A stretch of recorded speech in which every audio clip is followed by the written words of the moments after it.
gave an interview with the New York Times in which he was quoted as saying something to the effect of what's wrong with white nationalism, and the Republicans pounced. They passed a resolution condemning him by name, stripping him of all of his committee positions. As far as I know, he's never gotten those positions back.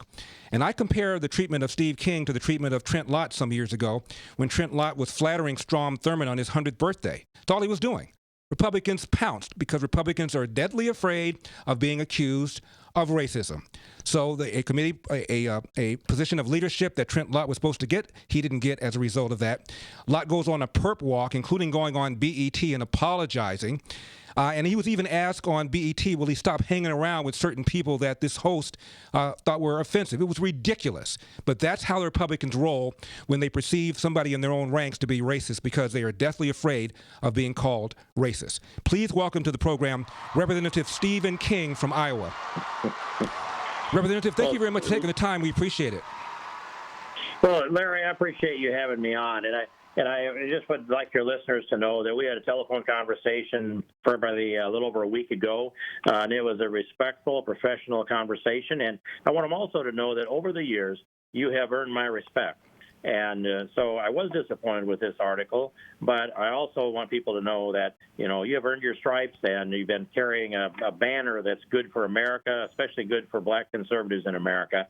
And we need more strong conservative voices all across this country, especially within the minority groups.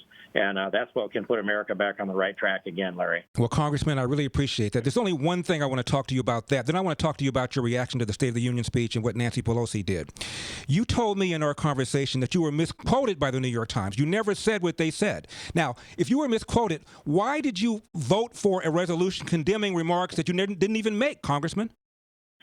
Well, that's the point of this, is that resolution did not condemn me. It started out, it said, whereas Steve King has been quoted as saying this by the New York Times.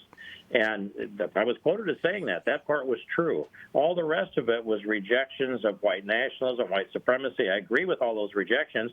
In fact, those rejections were not as emphatic as the ones that I had put into the congressional record on the Thursday before and the Friday before. But the resolution itself stood on its own because it didn't condemn me. It did say that I was quoted by the New York Times. But yes, I was misquoted by the New York Times. And then it didn't say that I had said that, neither did it condemn me. And so when I read that, I thought, okay, I can make a fight over this, but it's factually correct. I voted for this resolution, and I wish you would have written it into the article. I wouldn't vote for a resolution that condemned me, and I think everybody knows that. And furthermore, I don't have a record of apologizing for things I didn't do, and I've had very little reason to apologize for the things I did do. And so, you know, that's where I stand on this, is that it was a 56-minute interview with Trip Gabriel of the New York Times, who has a reputation. Mm-hmm. And he caught me on a cell phone in the morning where I am right now, and I had no way to tape the conversation, and he printed that article. And then, so the language that came out of there, when you look at it and parse the language, here's the quote that they had. White nationalism, white supremacy, Western civilization, how did that language become offensive? Well, there's a separation between the two odious ideologies, which I've taken to calling them, and Western civilization. And if you go back through LexisNexis, we started the year 2000, I had never been quoted as ever uttering either of those terms, but especially white nationalism. And so, but I'd been quoted in the same period of time as defending Western civilization. That is what I do. That is where I live philosophically. And the New York Times misquoted me. And by the way, I went to the floor of the House of Representatives on the day of this very resolution and spoke to this resolution. And I said, if those words came out of my mouth, that this is how it would have been delivered, with a significant pause between the odious ideologies and Western civilization. And I delivered it with a significant pause, having announced that that's what I was going to do.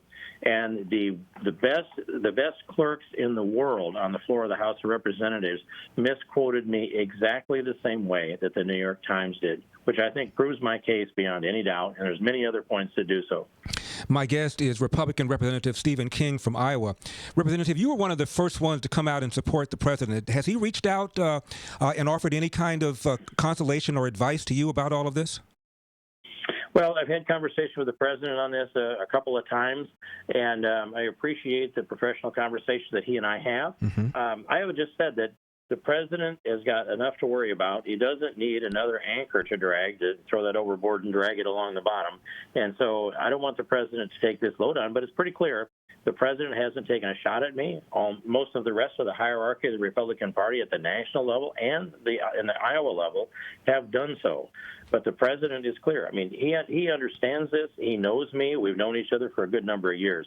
And I just don't want to put him in the middle of this. Mm-hmm. But I will say this, that I had a heads up that they were going to make another run at me, and they believed that they could pour all of the heat of the national media on my head, and they could, and these are the words that came to me from a very highly positioned political operative who said, heads up, they're going to try again. This was before Christmas of 2018, and I couldn't believe that they would, but he said they're going to send a messenger to the White House who has the president's ear to convince the president to send out a negative tweet, and that will be the trigger that puts all of the national media down on my head, and they can force me to resign. That was the exact words that he used.